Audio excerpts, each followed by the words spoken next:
Hi friends, welcome to RK family vlogs. இந்த video வியாழன் வெளியில் எடுத்தது. இந்த 2 நாள் எப்படி போகுது அப்படின்றத இந்த விளாகில் பார்க்கலாம். வீடியோக்குள்ளே போகிறதுக்கு முன்னாடி இப்போ தான் நம்ம சேனல் ஃபஸ்ட் டைம் பார்க்குறீங்க அப்படின்னா சேனலை மறக்காமல் சப்ஸ்கிரைப் பண்ணுங்கள். அப்படியே பக்கத்தில் இருக்க பெல் பட்டன் கிளிக் பண்ணுங்கள். அப்போ நான் வீடியோ போட்டதும் உங்களுக்கு நோட்டிஃபிகேஷன் வரும். வீடியோவை மிஸ் பண்ணால் பார்ப்பீங்க. வாங்க இப்போ விளாகை கண்டினியூ பண்ணலாம். வியாழக்கிழமை பிள்ளைங்களை ஸ்கூலுக்கு அனுப்பிச்சி விட்டு தான் விளாக் எடுக்கவே ஸ்டார்ட் பண்ணேன். மகா கோயிலுக்கு போகிறதுக்காக வந்திருந்தா. அப்படியே அவளை பஸ் ஸ்டாண்டில் ட்ராப் பண்ணிவிட்டு கிளம்புனோம். பாண்டி அக்காவும் வந்திருந்தாங்க. பாத்திரம் வாங்கணும் கொஞ்சம் அப்படின்னு சொல்லியிருந்தாங்க. அதனால் நானும் அக்காவும் மட்டும் பாத்திர கடைக்கு போய் அக்காவுக்கு தேவையான பாத்திரம்லாம் வாங்கிட்டு அதில் அக்கா குழாய் வைக்கணும்னு சொன்னாங்க. அதனால் கொடுத்துட்டு வந்துட்டோம். வெயிலில் போயிட்டு வந்தது செம்ம டயர்டு. அதுக்கப்புறம் ஒரு வேலையுமே ஓடலை, எந்த வீடியோவும் எடுக்கலை. நான் இந்த வீடியோ வெள்ளிக்கிழமை எடுத்தது. காலையில் ஒரு 6 மணி போல் தான் எந்திரிச்சேன். 5 மணிக்கு எந்திரிச்சிட்டு டயர்டாக இருக்குது அப்படின்ட்டு திரும்பி படுத்துட்டேன். 6 மணிக்கு மேலே தான் எந்திரிச்சேன். எந்திரிச்சதும் அப்படியே சமையல் வேலையை பார்க்க ஆரம்பிச்சிட்டேன். பிள்ளைங்க 6:30க்கு எந்திரிச்சு வந்தாங்க. அவங்களுக்கு வந்து மால்ட் ஆற்றி கொடுத்தேன். இன்றைக்கி கண்மணி எனக்கு ஏபிசி மால்ட்டு தான் வேணும் அப்படின்னு கேட்டால் சரி ஓகே அப்படின்ட்டு ஏபிசி மால்ட்டு தான் போட்டு கொடுத்தேன். இன்றைக்கி சுண்டல் குழம்பு, சாதம், அது கூடவே பீட்ரூட் பொரியல் தான் பண்ணேன். வேன் வந்ததுக்கப்புறம் அறக்க ஓடுறது. பாய், டாட்டா. பிள்ளைங்களை ஸ்கூலுக்கு அனுப்பிச்சி விட்டு ஒர்க் அவுட் பண்ணிகிட்ருக்கேன். ஒரு சிஸ்டர் கேட்டிருந்தாங்க, ஏன் இப்போல்லாம் ரூம்குள்ளே ஒர்க் அவுட் பண்ணுறீங்க அப்படின்னு. எப்போவுமே வந்து அந்த ஜிம் ஏரியாவில் தான் வந்து ஒர்க் அவுட் பண்ணுவேன். ஒரு நாள் வந்து ரூம்குள்ளே ஒர்க் அவுட் பண்ணேன். அப்போ இருந்து ஷூ, இந்த டம்பிள்ஸ் எல்லாமே வந்து உள்ளேயே வச்சுருக்கனால அப்போ இருந்து உள்ளேயே கண்டினியூ பண்ணிகிட்ருக்கேன். வெளியே போகணும்னு எனக்கு தோணலை. பெருசாக வேறு எந்த ரீசனும் கிடையாது. நான் மோஸ்ட்லி இப்போல்லாம் ஸ்ட்ரென்தனிங் ஒர்க் அவுட்ஸ் தான் பண்ணிகிட்ருக்கேன். கமலும் வந்து டெய்லியும் வாக்கிங் போயிட்டுருக்காங்க. ஒர்க் அவுட் பண்ணால் தான் அந்த டே வந்து ஆக்டிவாக இருக்க மாதிரி ஒரு ஃபீல் இருக்குது. இன்றைக்கி ஃப்ரைடே. காலையில் வந்து கடைக்கு போக வேண்டாம் அப்படின்னு தான் நினச்சேன். பட் ஆனால் நேற்று வந்து நானும் அக்காவும் கும்பகோணம் பாத்திர கடைக்கு போயிருந்தோம். ஸோ அங்கே வந்து அக்கா வந்து இந்த ஆயில் ஃபில்ட்ரு பண்ணுறதுக்கு அந்த குழாய் வைக்க மாதிரி ஒரு பாத்திரம் வேணும் அப்படின்னு சொல்லி ஒரு அரிசி ட்ரம்மு மாதிரி எடுத்து அதில் வந்து குழாய் ஃபிட் பண்ண சொல்லி கடையிலே கொடுத்துட்டு வந்திருந்தோம். ஸோ அதை வந்து ஈவினிங் வாங்கிக்கிறோம் அப்படின்னு சொன்னாங்க. ஈவினிங் 6 மணிக்கு மேலே தான் ரெடி ஆகும் அப்படின்னு சொன்னனால அக்கா வந்து கொடுத்துட்டு போயிட்டாங்க. நீ போய் இன்றைக்கி வாங்கி வச்சிரு அப்படின்னு சொன்னாங்க. எனக்கும் வந்து ஒரு பொருள் வந்து அங்கே மாற்ற வேண்டியது இருந்தது. சரி ஓகே, எல்லாத்தையும் ஒரே நாளில் முடிச்சிடலாம் அப்படின்னு சொல்லிட்டு இன்றைக்கி அதுக்காக கிளம்பி போய் அந்த திங்ஸை மாற்றிட்டு அக்கா கொடுத்ததை வாங்கி திருப்பி கடையில் வச்சுட்டு மதியம் லஞ்சை சாப்பிட்டுட்டு நான் கிளம்பி வீட்டுக்கு வந்துட்டேன். பஸ்ஸில் தான் வந்தேன். கமல் வந்து என்னை பஸ் ஸ்டாண்டில் ட்ராப் பண்ணிவிட்டு போயிட்டாங்க. 3 மணிக்கு பஸ் ஸ்டாண்டில் ட்ராப் பண்ணாங்க. எனக்கு பஸ் வர்றதுக்கே லேட் ஆச்சு. பஸ் ஏறி வீட்டுக்கு வர்றதுக்கு 4:30 ஆயிடுச்சு. நான் வீடு வந்து சேர்றதுக்கு வந்து ஒரு வீடியோவை எடிட் பண்ணி போட்டுட்டு இப்போ தான் வந்து வேலையை வந்து ஸ்டார்ட் பண்ண போகிறேன். இன்றைக்கி வந்து மாவாட்டணும். ஸோ மாவாட்டிட்டு கொஞ்சம் துணியெல்லாம் மடித்து கபோர்டில் வச்சுட்டு நிறைய வந்து அயன் பண்ணி வச்சுருந்தது எல்லாத்தையும் முடிச்சிட்டேன். இப்போ திருப்பி நிறைய அயன் பண்ண வேண்டியது இருக்குது. ஸோ அந்த வேலையும் பார்க்கணும். பார்ப்போம் ஒவ்வொரு வேலையான. இந்த வேலையெல்லாம் ஸ்டார்ட் பண்ணுறதுக்கு முன்னாடி ஃபஸ்ட்டு எனக்கு ஒரு டீ வேணும். ஏன்னா வந்து ரொம்ப டென்ஷன் ஆகிட்டேன் பஸ் வரல அப்படின்னு சொல்லிட்டு. வீட்டுக்கு வந்தோடனே டீ வச்சு குடிச்சிட்டு தான் வந்து எடிட் பண்ணணும் அப்படின்னு நினச்சேன்.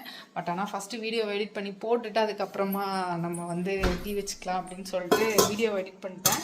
ஸோ இப்போ டீ வச்சு குடிச்சிட்டு தான் வந்து அடுத்த வேலையவே ஸ்டார்ட் பண்ணணும். நான் என்ன டீ தூள் யூஸ் பண்ணுறேன் அப்படின்னு ஒரு சிலர் வந்து கேட்டிருந்தாங்க. ஆக்சுவலாக நான் யூஸ் பண்ணுற டீ தூள் இது தான். டாட்டா கோல்டு கப் தான் வந்து நான் யூஸ் பண்ணிகிட்ருக்கேன். ஆக்சுவலாக ஒரு 2-3 வருஷத்துக்கு முன்னாடி பெங்களூர் போயிருந்தப்ப ஃப்ரெண்டு வீட்டில் டீ கொடுத்தாங்க. ஸோ எனக்கு அந்த டீ ரொம்ப பிடிச்சிருந்தது. அவங்கக்கிட்ட நீங்கள் என்ன டீ தூள் யூஸ் பண்ணுறீங்க அப்படின்னு கேட்டு ஸோ அப்போ இருந்து வந்து நான் இந்த டீ தூள் தான் வந்து யூஸ் பண்ணிகிட்ருக்கேன். எனக்கு இந்த டீ தூள் ரொம்ப பிடிக்கும். நான் டீ தூள் வாங்கினேன் அப்படின்னா இந்த மாதிரி பெரிய பேக்காக தான் வாங்கி வச்சுக்குவேன். முன்னெல்லாம் 1/2 கிலோ வாங்கிட்டு இருந்தேன். ஸோ அது வந்து ஒரு மாதிரி சீக்கிரம் தீர்ற மாதிரி ஒரு ஃபீல் ஆச்சு. அதுக்கப்புறம் வந்து 1 kgக்கும் 1/2 kgக்கும் என்ன டிஃப்ரென்ஸ் அப்படின்னு பார்த்தேன். 1 kg வந்து ரேட்டு கொஞ்சம் கம்மியாக இருந்த மாதிரி ஃபீல் ஆச்சு. அதனால் வந்து மொத்தமாக வாங்கிக்கலாம் அப்படின்னு சொல்லிட்டு 1 kgயாக வாங்கிக்கிட்டேன். ஸோ இப்போ இது வாங்கி இப்போ 1.5 மாதத்துக்கு மேலே இருக்கும்.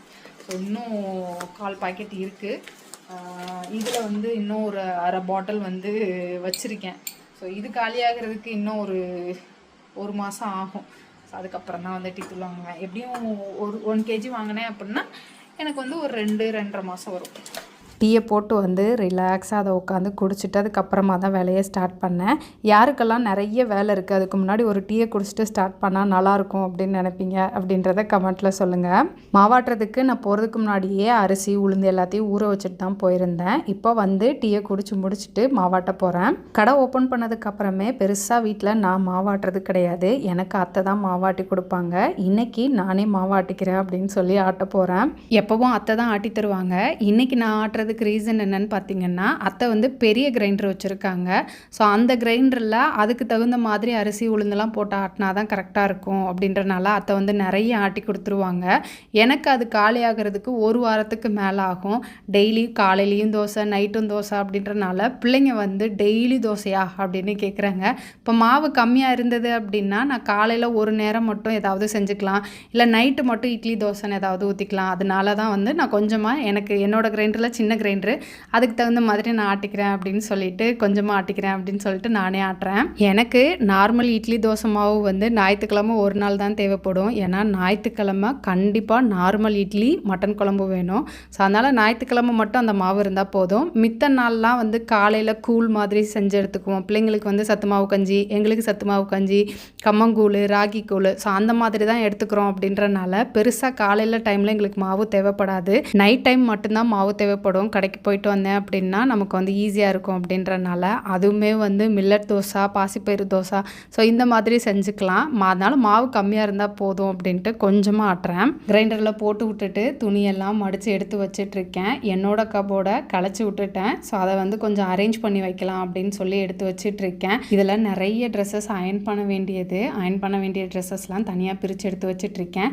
இன்றைக்கி என்னால் அயர்ன் பண்ண முடியாது. ஏன்னா ஆல்ரெடி வந்து நான் மாவாட்ட ஸ்டார்ட் பண்ணும் போதே 6 மணி ஆயிடுச்சு. நான் அடுத்து டின்னர் வேலை வேறு பார்க்கணும். அதனால் வந்து சரி ஓகே அயர்ன் பண்ணாட்டி பரவாயில்ல, அயர்ன் பண்ண வேண்டிய ட்ரெஸ் எல்லாம் தனியாக பிரித்து எடுத்து வச்சிடலாம் அப்படின்னு சொல்லிட்டு பிரித்து எடுத்து வச்சிட்ருக்கேன். கபோர்டில் நீங்கள் ட்ரெஸ்ஸை ஆர்கனைஸ் பண்ணி வச்சுருக்க பேஸ்கெட் எங்கே வாங்கினீங்க, அதோட லிங்க் இருந்தால் கொடுங்க அப்படின்னு ஒரு சிலர் கேட்டிருந்தாங்க. ஆக்சுவலாக இது வந்து நான் ஆன்லைனில் வாங்கலை, நான் கடையில் தான் வாங்கினேன். திண்டுக்கல்லில் பார்வதி கடைக்கு ஆப்போசிட்டில் ஒரு கடை இருக்குது, அந்த கடையில் வாங்கினேன்.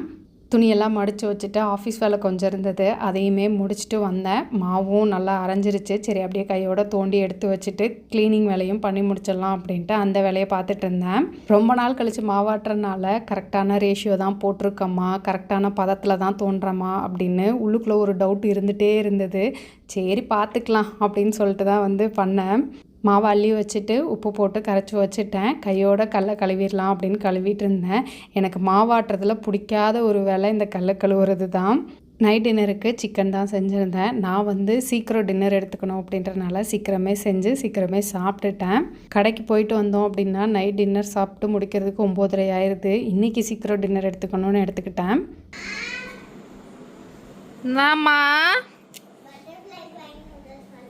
இல்லையே, நான் சிக்கன் தான் பண்ணேன். பிள்ளைங்களுக்கு தோசை ஊற்றி கொடுத்து சிக்கன் போட்டு கொடுத்தேன், சாப்பிட்டுட்டு இருக்காங்க. கமல் கொஞ்ச நேரம் கழித்து சாப்பிட்டுக்கிறேன் அப்படின்னு சொன்னாங்க. கமல், இந்த பிள்ளை கதவை திறக்க சொல்லு. பிள்ளைங்களுக்கு தோசை ஊற்றி கொடுத்துட்டு ட்ரெஸ் சேஞ்ச் பண்ணலாம் அப்படின்ட்டு வந்தேன். ஒரு பள்ளியை பார்த்த உடனே பயந்து கத்திட்டேன். கொஞ்சம் வித்தியாசமாக இருந்தது. கத்தினோடனே கையில் வந்து கதவை மூடிட்டா. பள்ளியை பார்த்தா பெருசாக பயப்பட மாட்டேன், ஆனால் இது கொஞ்சம் வித்தியாசமாக பெருசாக இருந்ததா, அதனால கொஞ்சம் பயம் வந்துருச்சு. அது காலை கீழே வச்சேன்னா என்னை பார்த்து ஓடி வந்த மாதிரியே இருந்துச்சு. கொண்டுட்டியா? அது எப்படி திரும்ப என்னை பார்த்து முறைச்சு வந்துச்சு? நான் பயந்துட்டு இருக்கேன்னு தெரியுது, கதவை மூடிட்டு போற நீலாம்.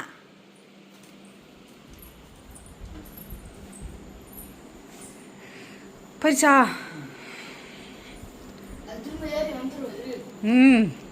வரட்டும், ஒரு ரூம்ல உன் மேல பிடிச்சி விடுறேன். அந்த பிள்ளை அம்மா அம்மான்னு எவ்வளோ பாசமா அழுதுட்டு கதவை திறக்குது, நீ கதவை மூடி விட்டு போற. ஒரு வழியாக பள்ளியை பிடிச்சி வெளியே விட்டாச்சு. பிள்ளைங்களும் சாப்பிட்டு தூங்கிட்டாங்க. நான் தூங்குறதுக்கு முன்னாடி தலைக்கு ஆயில் வச்சிடலாம் அப்படின்ட்டு வச்சிட்ருக்கேன். அவ்வளோதான், இந்த விலாக் இதோடு முடிஞ்சது. இந்த வீடியோ உங்களுக்கு பிடிச்சிருக்கும் நம்புறேன். பிடிச்சிருந்தா லைக் பண்ணுங்கள், மறக்காமல் சேனலை சப்ஸ்கிரைப் பண்ணுங்கள். அடுத்த வீடியோவில் பார்க்கலாம். பாய்.